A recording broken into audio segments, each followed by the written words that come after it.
Assalamualaikum warahmatullahi wabarakatuh. Alhamdulillah. Alhamdulillahilladzi hamdan katsiran tayyiban mubarakan fih kama yuhibbu rabbuna wa yarda.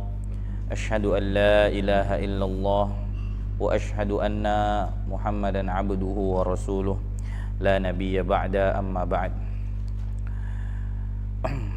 Sambil menikmati hidangan, kita akan melanjutkan pembahasan kita yang tertinggal. Yang terakhir tadi ya, orang-orang yang menyembah orang-orang soleh, orang musyrik yang menyembah orang-orang soleh, yaitu itu sudah terjadi dari zaman Nabi Nuh alaihi salam hingga zaman Nabi Muhammad sallallahu alaihi wasallam.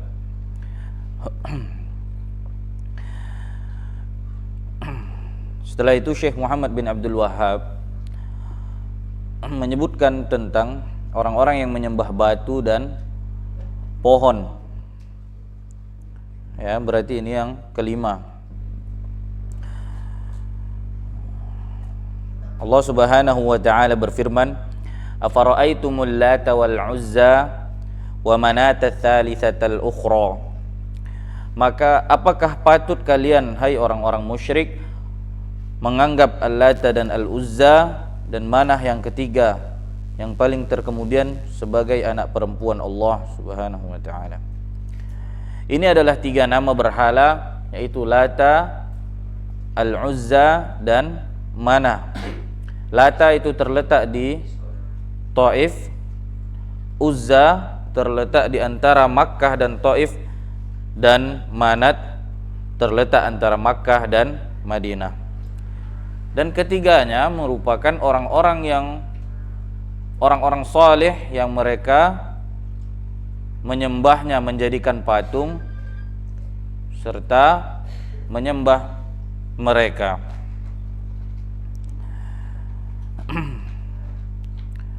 Lalu Syekh Muhammad bin Abdul Wahhab menyebutkan tentang dalil yang membahas bahwasannya ada orang yang menyembah pohon, yang menyembah pohon menganggap ada keberkahan dari sebuah pohon.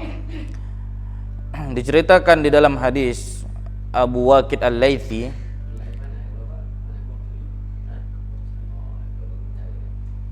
kharajna ma'an Nabi sallallahu alaihi wasallam ila Hunain. Ya, kami keluar bersama Nabi, bersama Rasulullah sallallahu alaihi wasallam menuju Hunain. Wa nahnu hudatsa'u ahdi bi kufrin.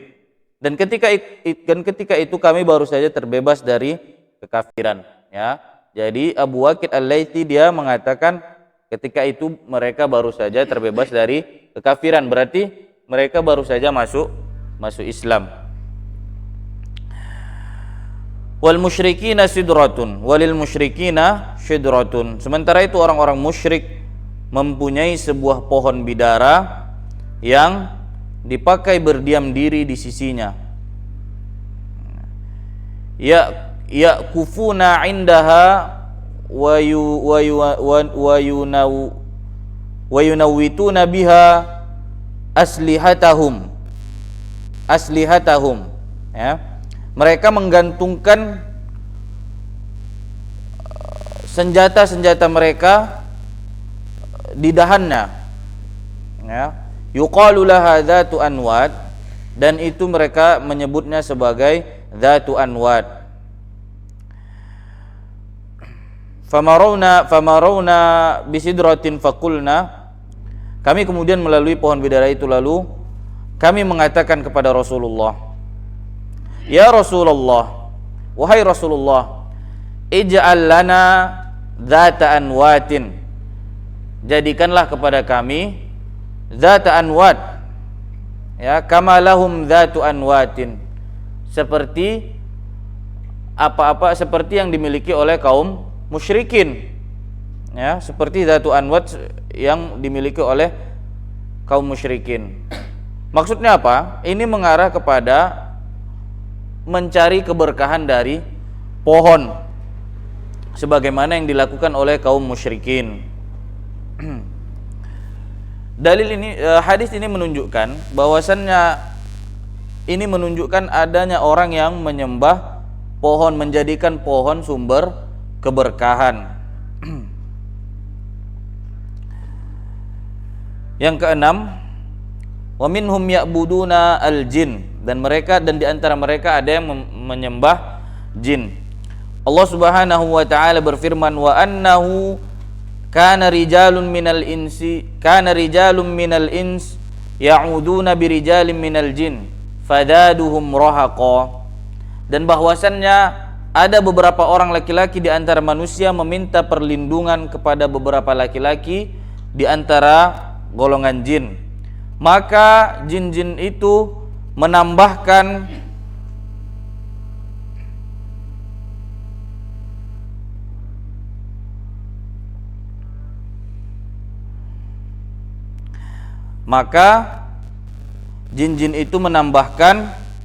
astagfirullah, keluar dari bukunya nih.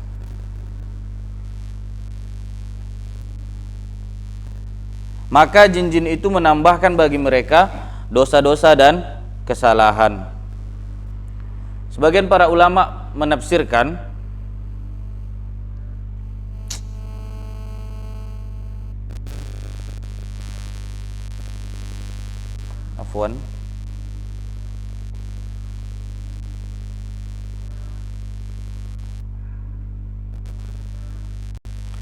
sebagian para ulama mengatakan bahwasannya pada zaman dahulu, bahwasannya orang-orang Arab apabila mereka mendatangi suatu tempat, suatu wilayah, suatu lembah yang biasanya mereka berasal dari Yaman, maka mereka berkata, a'udzu bisayyidin hadza, a'udzu bisayyidi hadzal wadi min syarri sufaha'i qaumihi. Aku berlindung dari pemimpin, ya, aku berlindung dengan pemimpin lembah ini. Astaghfirullahalazim.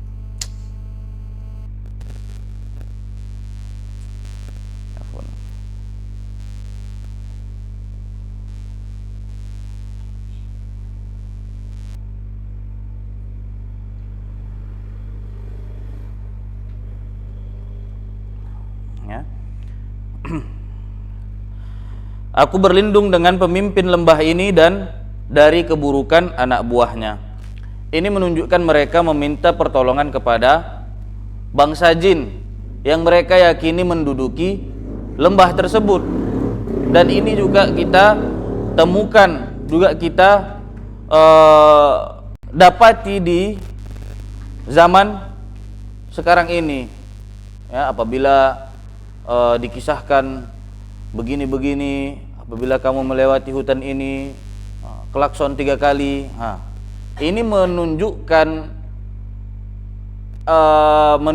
bahwasannya para bangsa berlindung, meminta pertolongan, meminta perlindungan kepada bangsa jin. Inilah yang dilakukan oleh orang-orang musyrikin ketika mereka berjalan dari Yaman kembali ke rumah mereka. Ketika mereka melewati lembah, maka mereka mengatakan, a'udzu bisayyidi hadzal wadi, ya, aku berlindung dengan yang menempati lembah ini, ya. Sementara ini merupakan perlindungan, meminta perlindungan kepada selain Allah Subhanahu wa taala. Dan yang ketujuh, mereka menyembah bintang. Allah Subhanahu wa taala berfirman, wa annahu huwa rabbus syi'ra, dan bahwasannya dialah yang Tuhan yang memiliki bintang syi'ra, ya. Orang-orang musyrikin Arab juga menyembah bintang-bintang. Salah satunya mereka menamakan asy-syi'ra, ya, yang mereka sembah. Demikianlah kaidah yang ketiga. yaitu macam-macam sesembahan orang-orang musyrikin di saat zaman Nabi sallallahu alaihi wasallam, yaitu menyembah matahari,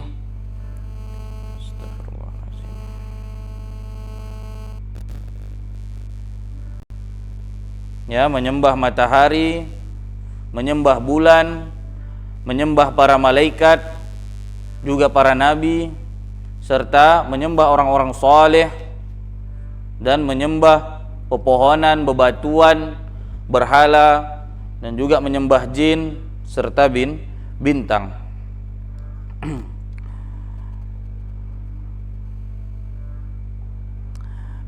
Masuk kita ke kaidah yang terakhir, yaitu kaidah yang membahas tentang kesyirikan pada zaman Nabi sallallahu alaihi wasallam berbeda dengan kesyirikan yang terjadi pada zaman ini. Qala al-muallif rahimahullah, anna musyriki zamanana aghlazu syirkan minal awaliyin.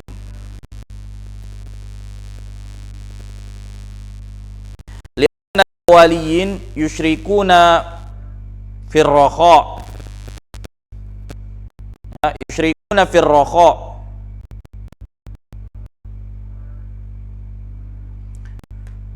wa yukhlisuna fi syiddah, wa musyriku zamanana syirkuhum daimun fir rakha'i wasyiddati.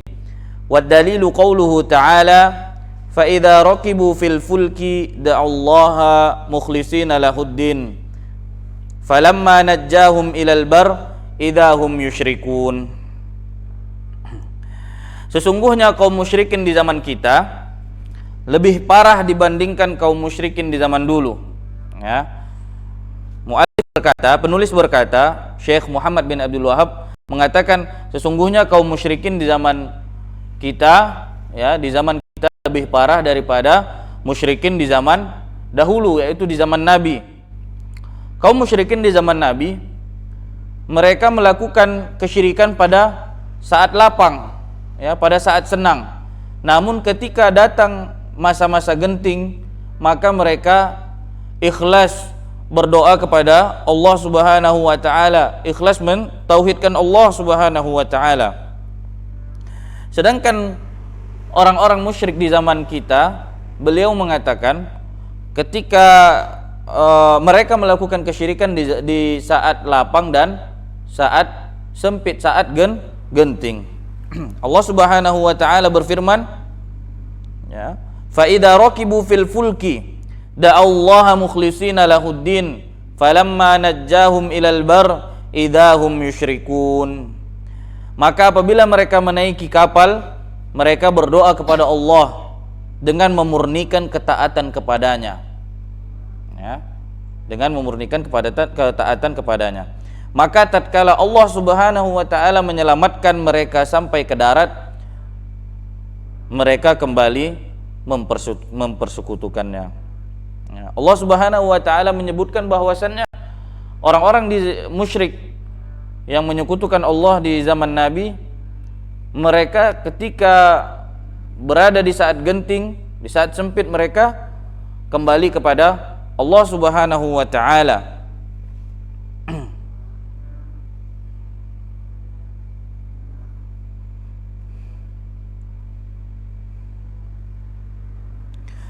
Allah juga berfirman, Allah Subhanahu wa taala juga berfirman di dalam ayat yang lain, huwallazi yusayyirukum fil barri wal bahri hatta idza kuntum fil fulki wajarayna bihim birihin thayyibatin wa farihu biha ja'at harihun asifun wa ja'ahumul mawju min kulli makanin wa dhannu annahum uhitu bihim da'allaha mukhlishina lahuddin. Dialah Tuhan yang menjadikan kamu dapat berjalan di daratan, berlayar di lautan, sehingga apabila kamu berada di dalam bahtera dan meluncurlah bahtera itu membawa orang-orang yang ada di dalamnya dengan tiupan angin yang baik, dan mereka bergembira karenanya. Ya, dengan tiupan angin yang baik mereka bergembira karenanya. Lalu datanglah angin badai, dan apabila gelombang dari segenap penjuru menimpanya dan mereka yakin bahwa mereka telah terkepung, ya, berada di dalam keadaan genting sempit, ya, yang akan mengancam keselamatan mereka, maka mereka berdoa kepada Allah dengan mengikhlaskan ketaatannya semata-mata karena Allah Subhanahu wa taala. Maka tatkala Allah menyelamatkan mereka sampai mereka ke daratan, mereka kembali lagi melakukan kesyirikan. Allah juga berfirman, "Qul may yunajjikum min zulumatil bar wal bahr tad'unahu tadarruan wa khufyatan la in anjana min hadhihi lanakunanna minasy syakirin. Qulillahu yunajjikum minha wa min kulli karbin thumma antum tusyrikun." Katakanlah, siapakah yang dapat menyelamatkan kamu dari bencana di darat dan di laut, ya, yang kamu berdoa kepadanya dengan rendah diri, dengan suara yang lembut, dengan mengatakan, sesungguhnya jika dia menyelamatkan kami dari bencana ini, maka kami akan menjadi orang-orang yang bersyukur, asyakirin, lanakunanna minasyakirin, maka kami akan menjadi orang-orang yang bersyukur. Qulillah yunajjikum, katakanlah Allah menyelamatkan kamu dari bencana itu, ya, dan dari segala macam kesusahan, kemudian kamu kembali mempersekutukannya. Allah Subhanahu wa taala menjelaskan bagaimana keadaan orang-orang musyrik di zaman Nabi SAW ketika mereka di dalam keadaan sempit, dalam keadaan genting, susah, yang mengancam jiwa mereka, keselamatan mereka, maka mereka ikhlas kembali kepada Allah Subhanahu wa taala. Mereka akan mengatakan Allah lah pelindung mereka, akan berdoa dengan selembut-lembutnya, ya, meminta, berharap kepada Allah Subhanahu wa taala. Namun ketika Allah Subhanahu wa taala menghilangkan bala, menghilangkan bencana tersebut, mereka kembali kepada kesyirikan. Namun apabila kita melihat di zaman sekarang, maka yang ada lebih parah. Bahkan ketika datang bencana, mereka masih berharap kepada yang tidak seharusnya dia berharap. Ya, mereka mengatakan seperti di dalam kisah Al-Alusi, seorang ahli tafsir yang berkata di dalam kitabnya yang mana ia mengatakan ketika ia menaiki sebuah kapal bersama 80 orang penumpang, ya, ketika itu datanglah angin kencang dan badai. Lalu ja'a al-mutasyayikhin, yaitu orang-orang yang menganggap dirinya syekh, yaitu menganggap dirinya seorang yang berilmu, lalu mengatakan di saat itu ada seorang ulama yang biasa dipanggil Ibnu Isa. Ya, Ibnu Isa merupakan orang yang saleh. Mereka mengatakan, "Ya Ibnu Isa, selamatkan kami. Ya Ibnu Isa, selamatkan kami." Lalu Al-Alusi mencoba, saat itu beliau kana shaghiran, yaitu berumur masih muda, masih kecil. Beliau menasihati orang-orang tersebut, namun mereka membantahnya, mengatakan bahwa kita tidak bisa meminta kepada Allah secara langsung, karena Allah tidak akan menjadikan bantuan langsung kepada dirimu, tidak akan memberikan perlindungan kepada dirimu. Beliau tetap menasihati orang-orang tersebut sampai Allah Subhanahu wa taala memberikan pertolongan kepada mereka, menjadikan mereka sampai dengan selamat. Namun mereka tetap mengatakan bahwasannya yang menyelamatkan mereka adalah ibn Isa. Inilah yang membuat kaum musyrikin di zaman ini, orang-orang yang menyekutukan Allah di zaman ini sangatlah parah, ya, yang mengatakan bahwasannya Allah Subhanahu wa taala tidak akan bersegera menolong kita, ya, yang mengatakan kita tidak pantas untuk meminta pertolongan kepada Allah. Lalu mintalah kepada wali-wali, mintalah kepada orang-orang ulama yang sudah meninggal, ya. Ini seperti yang dilakukan oleh kaum musyrikin di zaman Nabi, namun mereka tetap melakukannya di saat sempit, ya. Mereka melakukannya di saat sempit, yang mana ketika kaum musyrikin di zaman Nabi, ketika mereka dihadapi dengan keadaan yang sempit, mereka kembali kepada Allah Subhanahu wa taala.